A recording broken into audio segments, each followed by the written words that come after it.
Jusqu'à présent, avec la France qui a des problèmes actuellement au Mali, parce que Assimi Goïta dafa laajte seen retrait muy force Barkhane mu commencé jur ay coow gannaaw bi président Macky Sall demee fële ca France ci sommet ba dëgg nañ li mu wax moom it France Mali amul doole bi nga xamante ni moom la mën a combattre li nga xamante ni mooy terrorisme fii ak France nekku fii ndax tey mën nañ jàpp ne Mali décision bu mu jël génne France ci territoire Mali gannaaw bi mu defee 9 ans amuñu satisfaction gannaaw bi ñu dégloo li nga xamante ni moom la armée bi wax la junte ñu jàpp ni ki amuñu satisfaction ci li nga xamante ni mooy li ñu signé ak France muy protocole de défense bi tey ils ont pris la décision de demander à la France de partir ndax décision boobu noonu bi ñu déggee tamit li président Macky Sall wax wala bokk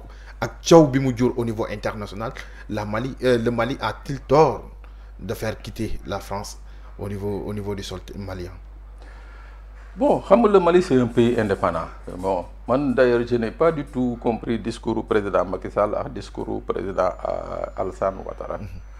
Parce que moi je ne comprendre plus de 60 ans après que nos chefs d'État disent joie pour que France puisse assurer sa sécurité. Je ne comprends pas. Alors que la France qui quand même avait refusé à ce que la Russie m'annule aide militaire.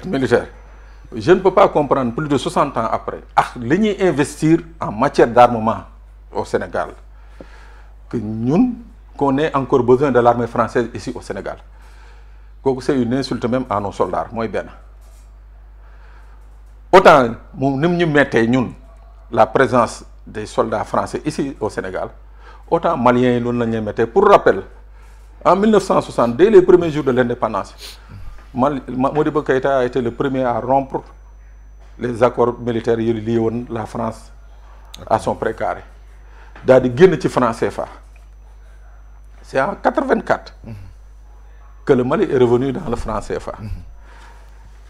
Taï, qu'on me dise que oui, France a Mali, est-ce que Mali a une capacité pour faire face? En 9 ans, est-ce que la France l'armée malienne a récupéré 1 mètre carré de son territoire?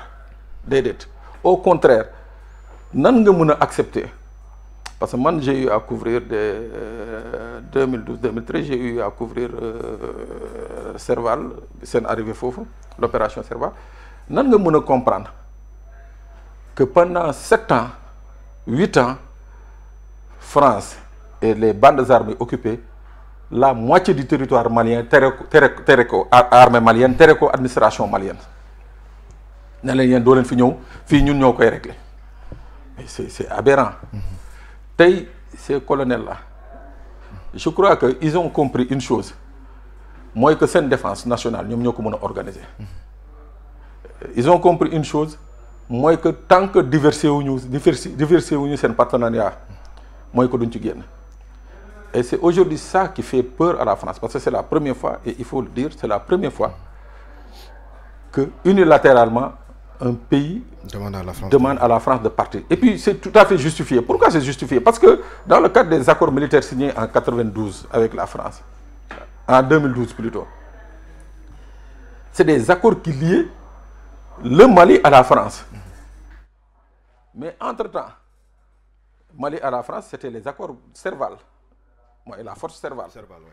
Mais entre-temps, la force là, c'est mieux en force Barkhane et c'est mieux en force Takuba.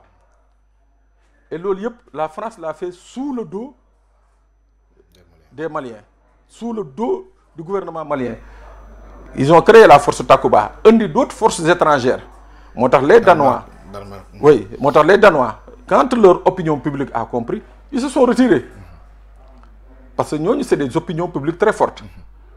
Je dis qu'aujourd'hui, avec ce qui se passe actuellement au Mali sur le terrain, quand on voit un gouverneur du Mali, quand on voit un commandement, un colonel du Mali à Sévaré, depuis 9 ans, donc c'est oui, les forces armées maliennes sont en train de prendre considérablement le dessus sur les forces terroristes. Ça, il faut que nous n'en quoi. parce que démb rek dañu jot ay informations ni kii déjà y a eu des avancées sur le sol ñi nga xamante ne ñooy terroristes yi ils ont neutralisé 60 terroristes donc mu doon benn exploit boo xamante ni armée malienne moo ko def. waaw mi nga xamante ni ça fait des années ne mais jotul am biir Mali. mais xam nga déjà pendant 9 ans surveillance aérienne surveillance bi nga xam ne moom la fa France doon def armée malienne mosu ci bénéficier wu c'est-à-dire mosul xam fan la terroriste yi nekk. Mais aujourd'hui, avec la diversification du partenariat avec les Russes, qu'on les appelle mercenaires ou tout ce qu'on veut, tey armée malienne, ils ont en temps réel xam nañu fi diw ak diw nekk. En temps réel, ils réagissent. Avant, France, dans le cadre de la coopération, s'opposait à l'acquisition du matériel militaire. Am na ay avions yu ñu jëndoon depuis presque 6 ans.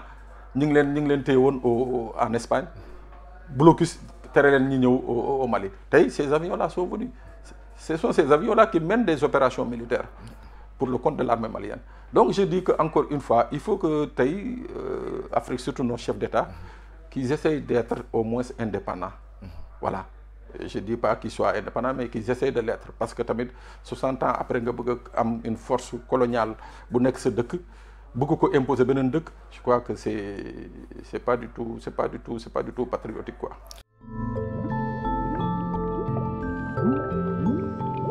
À 221, une autre vision de la télé.